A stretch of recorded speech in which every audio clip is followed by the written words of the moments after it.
क्या आप जानते हैं कि हिंदू मंदिर सिर्फ पूजा पाठ के लिए ही नहीं, बल्कि ऊर्जा केंद्र के रूप में भी बनाए गए हैं? प्राचीन ऋषि मुनियों ने इनका निर्माण सिर्फ धार्मिक आस्था के लिए नहीं, बल्कि वैज्ञानिक सिद्धांतों के आधार पर किया था। आज के वैज्ञानिक और शोधकर्ता अभी भी इस बात को समझने की कोशिश कर रहे हैं कि हिंदू मंदिरों की संरचना क्यों इतनी खास होती है, क्यों ये मंदिर मानसिक शांति प्रदान करते हैं और सकारात्मक ऊर्जा उत्पन्न करते हैं। आज के इस वीडियो में हम आपको हिंदू मंदिरों से जुड़े उन गहरे रहस्यों के बारे में बताएंगे जिनके पीछे विज्ञान भी खड़ा है। प्राचीन हिंदू मंदिरों को ऐसे स्थानों पर बनाया गया है जहां पृथ्वी की चुंबकीय ऊर्जा सबसे अधिक होती है। इन स्थानों को जियोमैग्नेटिक एनर्जी पॉइंट्स कहा जाता है, जो प्राकृतिक ऊर्जा के केंद्र होते हैं। उदाहरण के लिए 12 ज्योतिर्लिंगों और 51 शक्तिपीठों को ऐसे स्थानों पर स्थापित किया गया है जहां पृथ्वी के चुंबकीय क्षेत्र की तीव्रता अधिक होती है। वैज्ञानिक मानते हैं कि ऐसे स्थानों पर मानव मस्तिष्क और शरीर पर सकारात्मक प्रभाव पड़ता है। यही कारण है कि जब हम मंदिरों में प्रवेश करते हैं तो हमें एक अलग तरह की शांति और दिव्यता का अनुभव होता है। हर हिंदू मंदिर का मुख्य भाग होता है गर्भगृह, यानी संस्थापित देवता की मूर्ति का स्थान।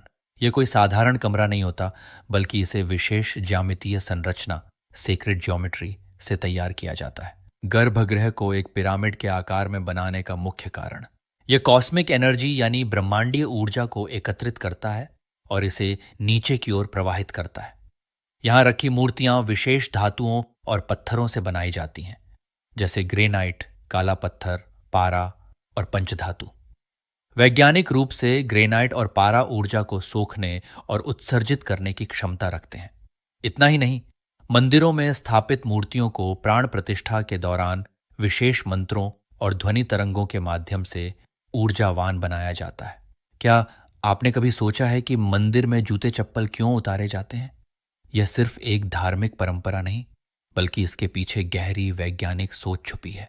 मंदिरों की पत्थर की फर्श पृथ्वी की प्राकृतिक ऊर्जा को संचारित करने का काम करती है। जब हम नंगे पैर चलते हैं तो यह ऊर्जा सीधे हमारे शरीर में प्रवेश करती है। यह प्रक्रिया एक्यूप्रेशर सिद्धांत पर आधारित है, जिससे रक्त संचार बेहतर होता है और मानसिक शांति मिलती है। हर हिंदू मंदिर में प्रवेश द्वार पर घंटी बजाने की परंपरा होती है, लेकिन इसका वैज्ञानिक कारण क्या है? जब मंदिर की घंटी बजती है तो यह 2000 से 3000 हर्ट्ज की ध्वनि तरंगें उत्पन्न करती है। यह ध्वनि मस्तिष्क के दोनों गोलार्ध, लेफ्ट एंड राइट हेमिस्फीयर्स, को सक्रिय करती है, जिससे व्यक्ति अधिक सचेत और शांत महसूस करता है।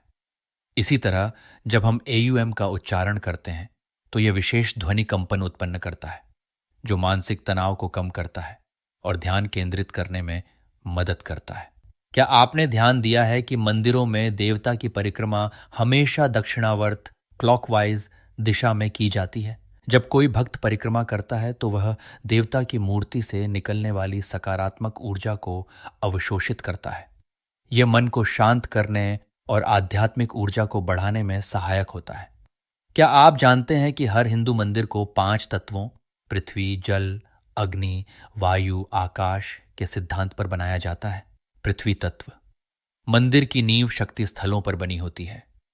जल तत्व मंदिर के पास जल स्रोत, कुंड, नदी, तालाब। अग्नि तत्व दीप जलाने की परंपरा। वायु तत्व मंत्रों और घंटी की ध्वनि। आकाश तत्व ऊंचा शिखर और गुंबद। अब जब आपने हिंदू मंदिरों के छिपे हुए विज्ञान को समझ लिया है, तो क्या आपको लगता है कि ये मंदिर सिर्फ पूजा के लिए बनाए गए थे, या फिर इनके पीछे कोई वैज्ञानिक और ब्रह्मांडीय रहस्य छुपा है? क्या आपने कभी किसी मंदिर में जाकर ऊर्जा को महसूस किया है? अपनी राय हमें कमेंट सेक्शन में जरूर बताएं।